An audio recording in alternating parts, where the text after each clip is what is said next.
xuska 18 May ee sanad guuradii 24aad ee ka soo wareegatay markii dhidibada loo taagay sanadii 1991 Jamhuuriyadda Soomaaliland ee lagaga dhawaaqay magaalada Burco ee xarunta gobolka Togdheer ayaa maanta si diiran oo maqaamkeedu sareeyo isla markaana aan loo kala harin looga xusay magaalada Ceelafweyn ee xarunta labaad ee gobolka Sanaag. Dhamaanba waxaa ka soo qayb galay xuska 18 May laamaha dawladda ee kala duwan saddex xaafadood ay ka kooban tahay magaaladu. Xaafadda October oo ka tirsan xaafadaha ay ka kooban tahay magaalada Ceelafweyn ayaa soo bandhigtay dhinaceeda wacdaro kala duwan oo yaabisay dadweynihii ka soo qayb galay xafladan taas oo ku saleysneed dhaqanka Soomaalida u gaarka ah sida arkaysaan cutubyo ka tirsan ciidanka biriiska iyo cutubyo ka tirsan ciidanka asluubta magaalada Ceelafweyn oo salaan sharafyo kala duwan ku siiyay madaxda laamaha dawladda ee ka soo qayb galay munaasabadan iyo ardayda kala duwan ee wax ka barata dugsiyada magaalada Ceelafweyn iyo dadweynaha kala duwan oo dhamaantood soo bandhigay sida ay ugu faraxsan yihiin xusidda 18 May ee maalinta qarannimada Soomaaliland. dadweynahani ka dhawaajiyay inay maalintani tahay maalin qaali ku ah guud ahaanba Jamhuuriyadda Soomaaliland isla markaana aan la halmaami karin. ugu horeyn waxa munaasabadan 18 May ka hadlay maayarka magaalada Ceelafweyn, maayarka xigeenka, gudoomiyaha wasaaradda waxbarashada iyo gudoomiyaha wasaaradda dhalinyarada iyo ciyaaraha iyo gudoomiyaha wasaaradda caafimaadka iyo gudoomisada garabka haweenka ee xisbi muxaafidka kulmiye, taliyaha ciidanka booliska iyo taliyaha ciidanka asluubta Salaadiin Cuqaal. waxa iyaguna munaasabadan xuska 18 May ka soo qayb galay maareeyaha hay'adda horumarinta wadooyinka Jamhuuriyadda Soomaaliland iyo injineerka wadadaasi oo ka dhiibtay fikirkooda ama aragtidooda ku waajahan maalinta xuska 18 May iyo dadweyne kale waxaana hadaladoodii kamid ah.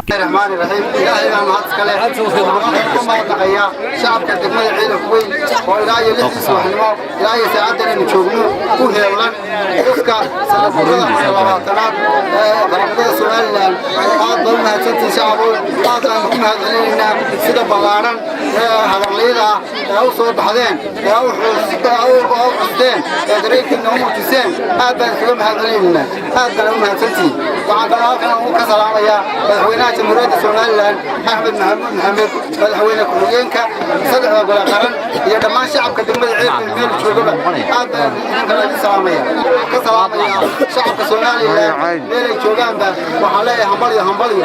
halkan ka soo jeedinayaa ama ka hadlayaa wadadii isku xilaysay gobolka Sanaag iyo gobolka Togdheer sidoo uu sheegay madaxweynaha Jamhuuriyadda Soomaaliland iyo qolada RDA iyo gudoomiyaha gobolka Sanaag. maanta waxay taagan tahay degmada Ceelafweyn. waxay maanta joogtaa maalin weyn oo maalinta 18 May xusid mudan 24 guurada waxaa isu bedelay afar madaxweyne oo iminka ku sawiran garamada sidata. madaxweyne waliba meel buu soo joojiyay. maanta waxaynu joognaa madaxweynihii afraad, waa madaxweynihii ugu mustaqbalka fiicnaa, waa madaxweynihii ugu waxqabadka badnaa, waa madaxweynihii gobolka Sanaag innaga inoogu hiilka badnaa.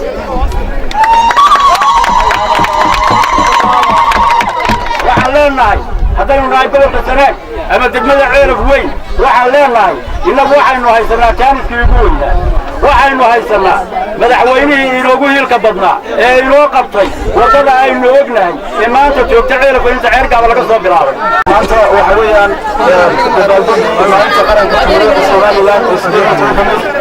dhammaan hambalyo loo dirayna Jamhuuriyadda Soomaaliland oo ugu horeeya madaxweynaha Jamhuuriyadda Soomaaliland, golayaasha sharci dejinta iyo golayaasha xukuumadda.